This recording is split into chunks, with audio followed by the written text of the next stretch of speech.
ಕಾವೇರಿ ನದಿ ನೀರು ಹಂಚಿಕೆ ವಿಚಾರವಾಗಿ 14 ವರ್ಷಗಳ ಬಳಿಕ ಕರ್ನಾಟಕ ಮತ್ತು ತಮಿಳುನಾಡಿನ ಸರ್ಕಾರಗಳ ನಡುವೆ ಮಾತುಕತೆಗೆ ವೇದಿಕೆ ಸಿದ್ಧವಾಗ್ತಾ ಇದೆ.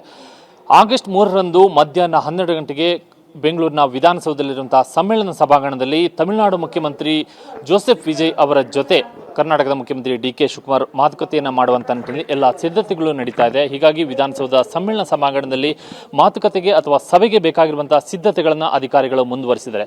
ಇದು ವಿಧಾನಸೌಧದ 3ನೇ ಮಹಡಿಯಲ್ಲಿರುವಂತಹ ಸಮ್ಮೇಳನ ಸಭಾಂಗಣ. ಇಲ್ಲಿ ಬೇಕಾದಂತಹ ಸಿದ್ಧತೆಗಳು ಅಂದರೆ ಸಭೆಯನ್ನು ನಡೆಸುವಂತಹ ನಿಟ್ಟಿನಲ್ಲಿ ಬೇಕಾದಂತಹ ಸಿದ್ಧತೆಯನ್ನು ಈಗಾಗಲೇ ಅಧಿಕಾರಿಗಳು ಮಾಡ್ತಾ ಇದ್ದಾರೆ. ಸಮ್ಮೇಳನ ಸಭಾಂಗಣದಲ್ಲಿ ಸ್ವಚ್ಛತಾ ಕಾರ್ಯ ಮತ್ತು ಎಸಿಗಳ ಕ್ಲೀನಿಂಗ್, ಈ ರೀತಿ ಲೈಟಿಂಗ್ ವ್ಯವಸ್ಥೆ, ಈ ರೀತಿಯಾದಂತಹ ಎಲ್ಲ ವ್ಯವಸ್ಥೆಗಳನ್ನು ಕೂಡ ಅಧಿಕಾರಿಗಳು ಮಾಡಿಕೊಳ್ತಾ ಇದ್ದಾರೆ. ಈ ನೆಲಹಾಸು ಏನಿದೆ ಅದನ್ನು ಬದಲಾವಣೆ ಮಾಡುವಂತ ನಿಟ್ಟಿನಲ್ಲೂ ಕೂಡ ಒಂದಷ್ಟು ಸಿದ್ಧತೆಗಳನ್ನು ಕೂಡ ಮಾಡಿಕೊಳ್ಳಲಾಗ್ತಿದೆ. ಇಲ್ಲಿ ಸುಮಾರು 25 ಅಧಿಕಾರಿಗಳಿಗೆ ಕುಳಿತುಕೊಳ್ಳೋದಕ್ಕೆ ಬೇಕಾದಂತಹ ರೀತಿಯಲ್ಲಿ ಆಸನದ ವ್ಯವಸ್ಥೆಯನ್ನ ಮಾಡಲಾಗ್ತಿದೆ. ಅಂದ್ರೆ ತಮಿಳುನಾಡು ಮತ್ತು ಕರ್ನಾಟಕದ ಮುಖ್ಯಮಂತ್ರಿಗಳು ಹಾಗೂ ಸಚಿವರುಗಳು ಮತ್ತು ಅಧಿಕಾರಿಗಳು, ಎರಡೂ ರಾಜ್ಯಗಳ ಅಧಿಕಾರಿಗಳು ಸೇರಿದಂತೆ ಸುಮಾರು 25 ಜನ ಅಧಿಕಾರಿಗಳು ಹಾಗೂ ಸಚಿವರು ಕುಳಿತುಕೊಳ್ಳೋದಕ್ಕೆ ಬೇಕಾದಂತಹ ರೀತಿಯಲ್ಲಿ ಆಸನದ ವ್ಯವಸ್ಥೆಯನ್ನ ಮಾಡಿಕೊಳ್ಳುವಂತಹ ಸಿದ್ಧತೆಗಳನ್ನ ಮಾಡಿಕೊಳ್ಳಲಾಗ್ತಿದೆ.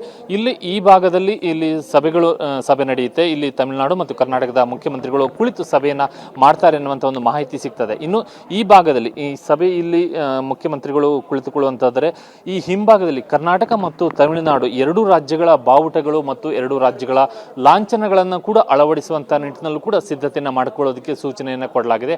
ಹೀಗಾಗಿ ಬೇಕಾದಂತಹ ಸಿದ್ಧತೆಗಳು ಏನೇನಿದೆ ಅನ್ನುವಂತಹ ನಿಟ್ಟಿನಲ್ಲಿ ಅಧಿಕಾರಿಗಳು ಈಗಿನಿಂದಲೇ ಸಿದ್ಧತೆ ಕಾರ್ಯಗಳನ್ನ ಪರಿಶೀಲನೆಯನ್ನು ಆರಂಭಿಸಿದ್ದಾರೆ.